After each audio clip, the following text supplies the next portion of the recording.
ফুলশয্যার রাতে স্বামী সাপ জানিয়ে দিল, দেখো, এ বিয়ে আমি পরিবারের জোরাজুরিতে করেছি। আমার কোনো উপায় ছিল না। আমি ভালোবাসি এক অন্য ধর্মের মেয়েকে। তাকে কোনো মতেই আমার পরিবারের মানুষজন মেনে নেয়নি। তাই আর 5টা স্বামী স্ত্রীর মতো সম্পর্ক আমাদের কখনোই থাকবে না।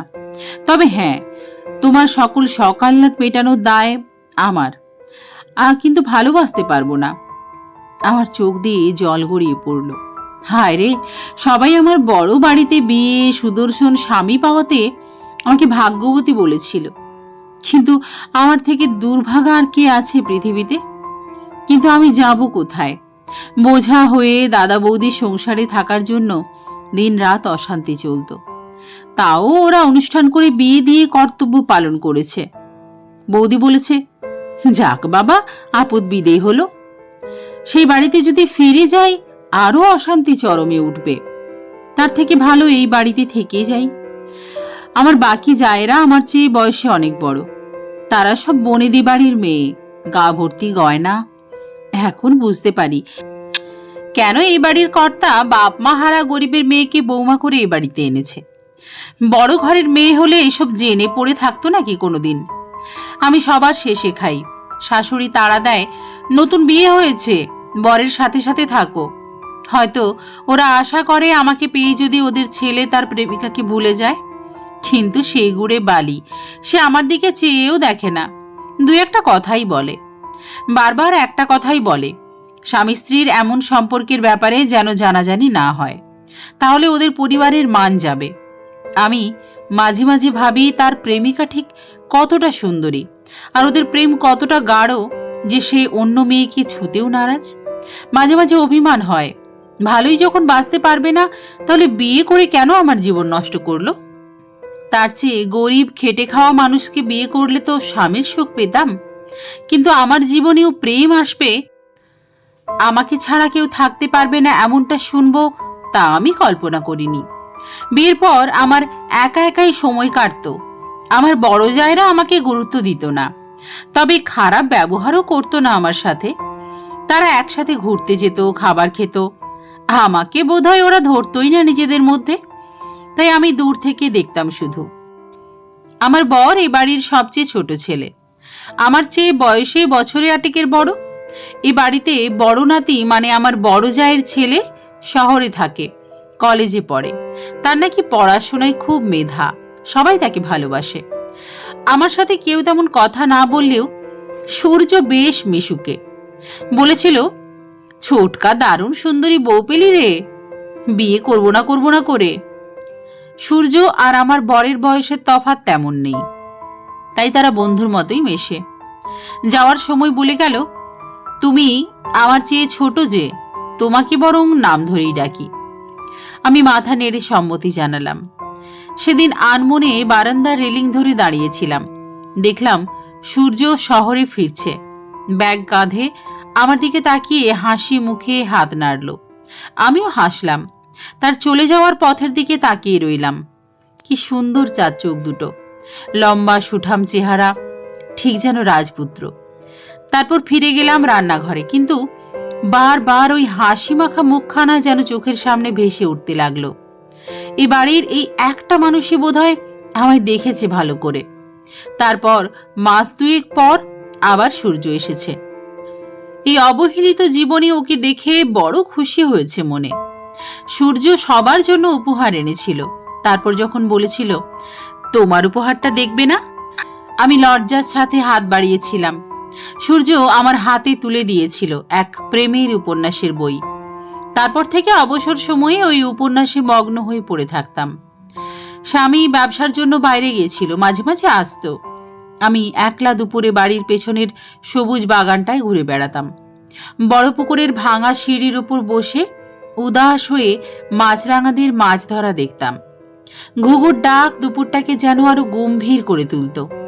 কৃষ্ণচূড়ার নিচে আঁচল পেতে দাঁড়াতাম, হাওয়ায় টুপটাপ ফুল ঝরে পড়ত।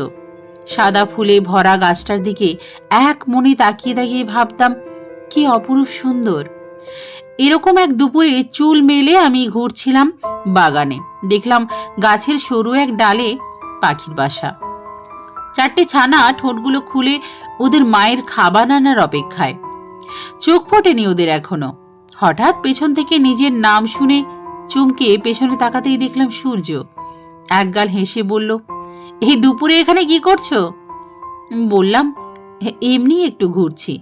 সূর্য বলল, তা ছোটকার বউয়ের তো কোমর অব্দি কি সুন্দর চুল, টানা টানা চোখ। ছোটকাটা বড় আনরোমান্টিক না হলে কেউ ঘরে নতুন সুন্দরী বউকে রেখে বাইরে বাইরে ঘুরে বেড়ায়? আমার চোখ দুটো লাল হয়ে উঠল। আমার নিয়ন্ত্রণ এক ধাক্কায় ভেঙে দিয়ে অশ্রু হয়ে টপটপ করে জল গড়িয়ে পড়ল।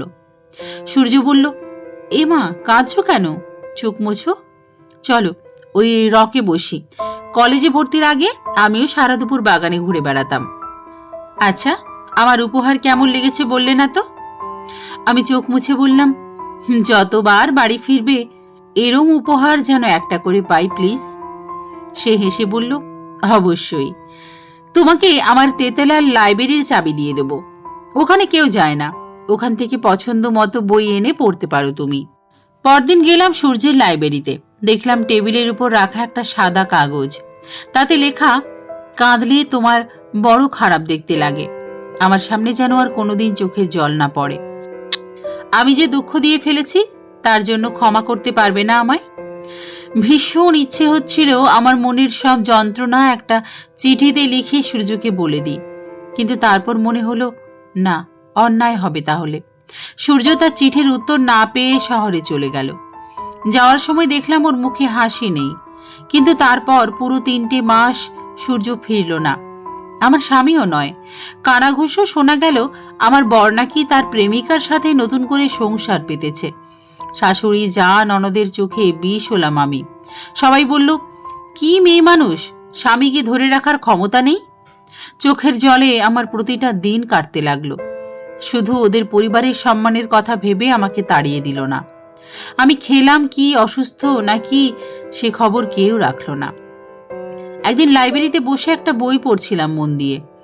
জানালা দিয়ে রোদ এসে আলো করে দিয়েছে গোটা ঘরটা। হঠাৎ দরজা খুলে গেল, দেখলাম সামনে এলো সূর্য। বলল, চিঠির উত্তর কিন্তু এখনো পেলাম না। কতগুলো বই পড়লে? আমি উত্তর দিলাম না। মনে হচ্ছিল ওকে সব দুঃখের কথা খুলে বলি।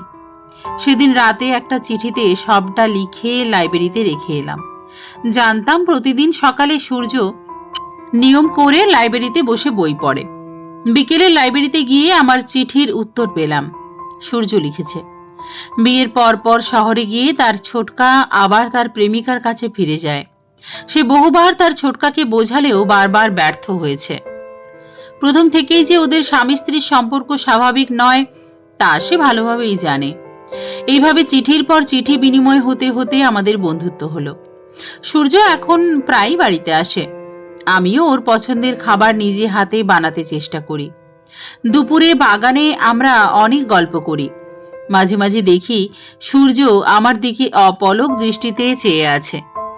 আমার মনে বড় ভয় হয়, এখন যদি আমার প্রিয় বন্ধু আমায় ছেড়ে চলে যায় কি হবে তখন?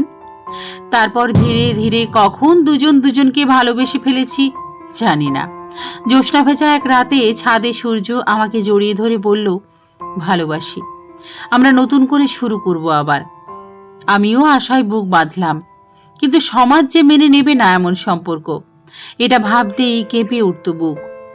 শেষবার শহরে যাওয়ার আগে সূর্য আমার ঠোঁটে গাঢ় চুম্বন করে বলল, এবার বাড়ি এসে বাড়ির সবার সামনে আমাদের সম্পর্কের কথা বলবো। কিন্তু আমার ভাগ্য খারাপ, আমাদের সম্পর্কের কথা কিভাবে জানাজানি হয়ে গেল। বড় যা ভীষণ রেগে বলল, এতদিন দুধ কলা দিয়ে কালসাপ পুষেছি, হতভাগীর যৌবনের এত জ্বালা আমার সোনার টুকরো ছেলেটার মাথা খেলো সম্পর্কের কথা ভুলে গিয়ে।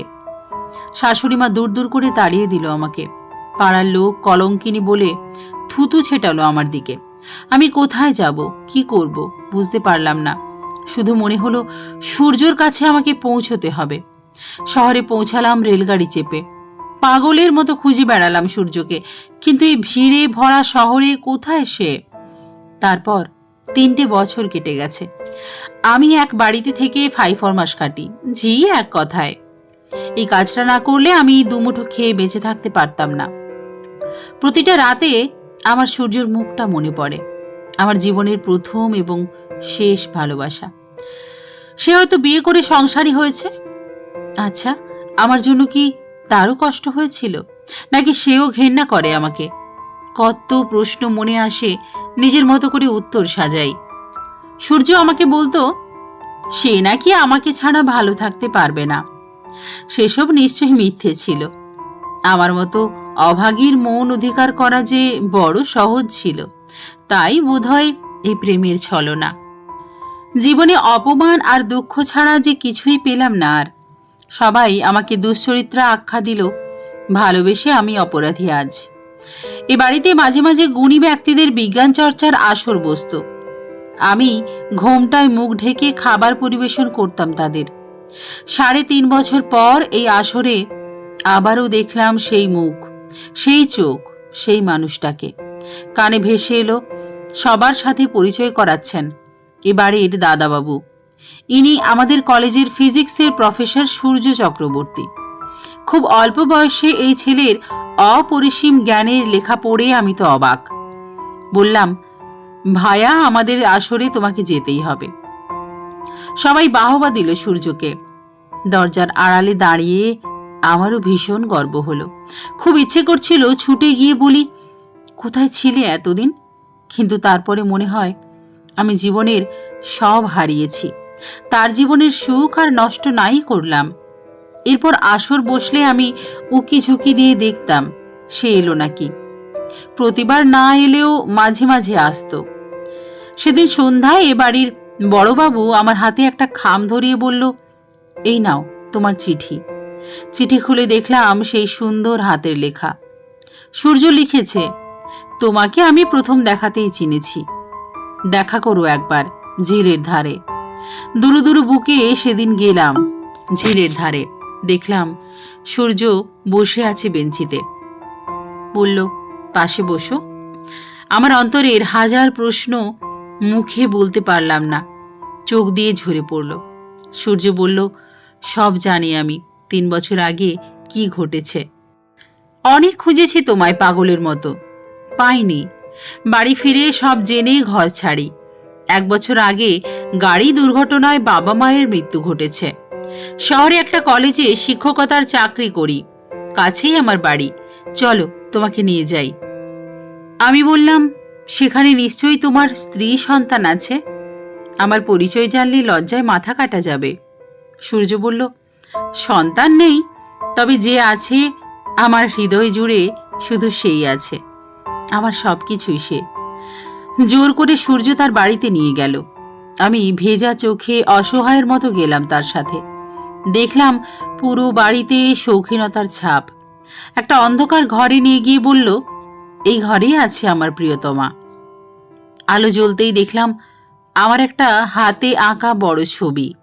সেখানে আমার পরনে বিয়ের সাজ। বুঝলাম এ ছবি সূর্যর আঁকা। আমি আর কথা বলতে পারলাম না। সূর্যের বুকে মাথা রেখে চোখ বুঝলাম। পৃথিবীতে প্রেমই একমাত্র অনুভূতি যা বিচার বিবেচনা করে জীবনে আসে না। প্রেম এক মূর্ছনা, যা ভেঙে ফেলতে পারে সব বাধা প্রতিকূলতা। স্বার্থ, হিংসা সবকিছুর ঊর্ধ্বে ভালোবাসা। এই ভালোবাসার মানুষকে পাওয়ার জন্য মানুষ অপেক্ষা করতে পারে অনন্তকাল।